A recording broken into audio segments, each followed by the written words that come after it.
ప్రియా ఒక చదువుకున్న తెలివైన ఆడపిల్ల. ఎంబీఏ చదివింది కానీ పెళ్ళయ్యాక ఇంట్లోనే ఉండిపోవాల్సి వచ్చింది. ఇంటి పనులు చేస్తూ రోజులు గడుస్తున్నాయి. ఆమెలో ఉన్న ప్రతిభ వాడుకోలేకపోవడం వల్ల కొన్నిసార్లు నిరాశతో ఉండేది. ఒకరోజు తన చిన్న కుమార్తె అన్నం తింటూ, అమ్మా, నీ ఆవకాయ చాలా బాగుంది అని చెప్పింది.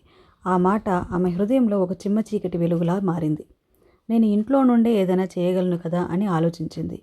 మొదట తన స్నేహితులు బంధువులకు కొంచెం ఆవకాయ చేసిచ్చింది.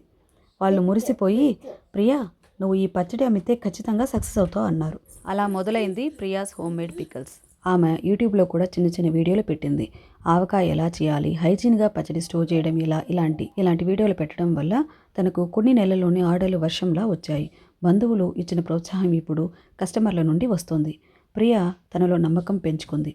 నేను ఇంట్లో నుండే పనిచేసి నా కుటుంబానికి ఆదరణ కలిగించగలను కదా అని గ్రహించింది.